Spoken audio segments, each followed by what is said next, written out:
All right, welcome back. Thank you for joining me for the second half of 11-1. So, today we're going to investigate something called excluded values. So we're still working with these rational expressions. However, we're going to work on this new vocabulary term, excluded values. So, kind of a guiding question of why we're thinking about this. So, what number can't we divide by? This is something you've probably known for a while, but never saw it as too significant.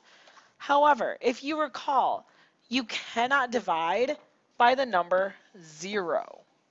All right? Can't happen. Try to type it into your calculator. It'll tell you that it's an error. Okay? Can't do it.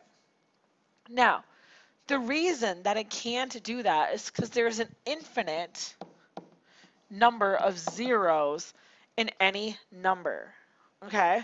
So, again, just can't happen. Your calculator will spaz out if you try. So what that creates is excluded values in these expressions. Because now that we are working with variables, things that can represent numbers, you need to make sure that you're not dividing by 0. So what that means for these excluded values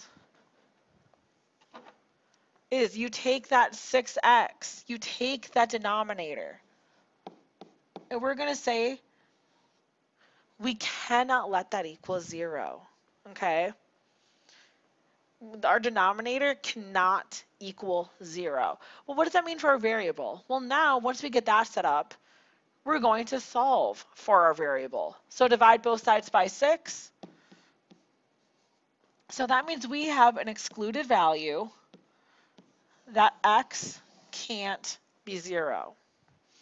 And that's really all you have to do.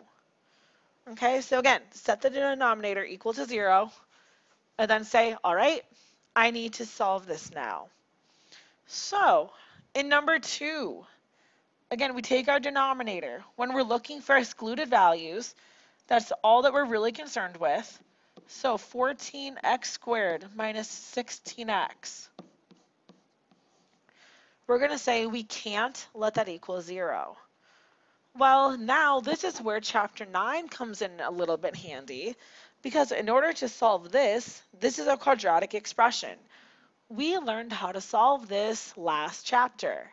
So what do? Well, we factor, of course. So I look, 14 and 16. What's the largest number that divides both of them? Well, 2. My variable is also in every term. So between the x squared and the x, that means I can pull an x out of this. So I pull out a 2x. And now I see what's left. So 14x squared divided by 2x, that's going to leave me 7.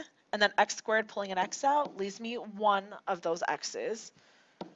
Negative 16 divided by 2 is negative 8. Then again, I'm pulling out that x, so that's all I have. And again, we're still saying we can't let it equal 0. Well, again, that factoring, when we're actually trying to find the variable, is just kind of a baby step. Now we can use our 0 product property to figure out where it can't be 0. So 2x, we can't let that be 0. And 7x minus 8, we can't let that be 0. So on this side, we divide both sides by 2. So x itself cannot be 0. Then on this side, I'm going to add 8, then divide by 7. So what we end up getting here are excluded values.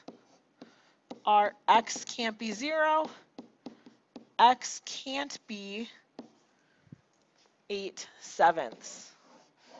Those are the two values we have to avoid, because if we let x be either one of those values, we would end up dividing by 0.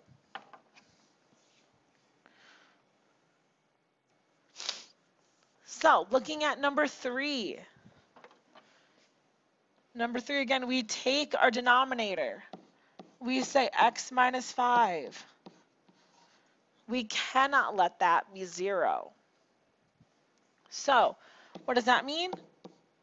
Well, we add the 5 over. That means x can't be 5. Because if we let x be 5, we would end up dividing by 0. So I'm going to label that as my excluded value. So as you can see, this isn't that terrible to do. If I'm asking you to find the excluded values, all you're doing is focusing on the denominator. Okay? So this next one, again, if I'm finding the excluded values, I'm going to take that. So 3a cubed minus 3a squared minus 18a. And I'm going to say I cannot let the denominator be 0. And now, this is where, again, the factoring fun comes in. We need to factor this. So, two things that I notice first. First, there's a 3 in every term. Every term can be divided by 3. So I'm going to pull that 3 right out. I also notice my variable is also in every term. So I'm also going to pull out one of those a's. And now what I have left, well, 3a squared, and I'm dividing 3a out of that. 3 divided by 3 is 1. A cubed, take away one of those a's, is a squared. Negative 3 divided by 3 is a negative 1. A squared, take away one of those a's, is just an a.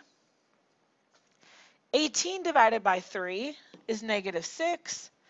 A, and you're taking away the only a that's there, you're left with that. But now, remember, what we have left is a quadratic trinomial. So now I can take that, and I end up having to factor it again. So we have our 3a. Now we're going to get our 2 parentheses for it. So a squared minus a minus 6. First thing I notice is the a squared is by itself. It has a coefficient of 1. So it's going to be our nice case. We just have a's, a and a. That negative 6. Well, what multiplies to negative 6? Well, 1 and 6, 2 and 3. And we have to know one of those is going to be negative. So how can we make one of those numbers negative and add to minus 1? Well, we're going to have a plus 2 and a minus 3. Because 2 minus 3 will give us that negative 1. And again, if you ever want to check your work, just remember you can FOIL that back out to check. Now, we've done our factoring piece. So now we take that, and to actually find what the excluded values are, we take that, we set every piece saying none of these pieces can be 0. So this first one I divide by 3, so a can't be 0. Subtract 2, and in this one add 3. So all of those become my excluded values. And those are my 3 answers. So again, not too much work. All you have to do, take the denominator, say it can't be 0, factor if necessary, and then solve using the zero product property. Now, however, most of the problems that we're going to get, most of them are going to ask you to simplify and find the excluded values. So I'm going to start with the excluded value piece. All right, so that 3a minus 3, I'm going to make sure that I focus on that first. Well, I pull a 3 out. So what does that mean?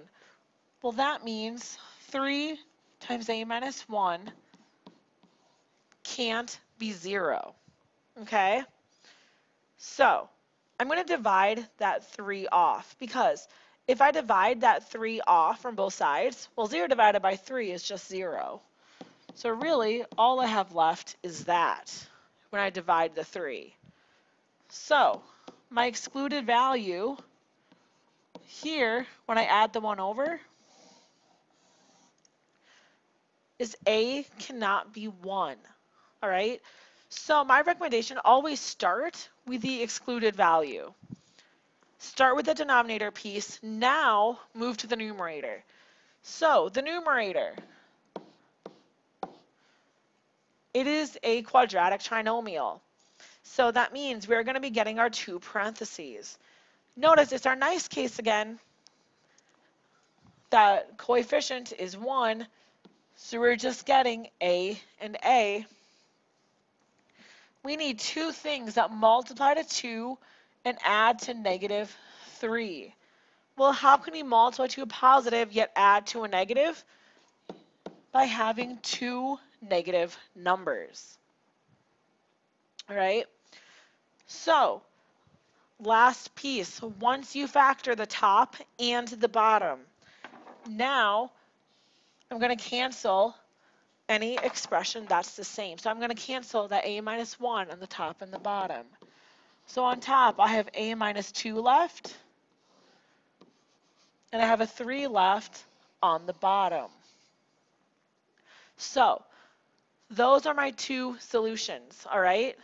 We have our excluded value piece over here, and then we have our reduced expression over there.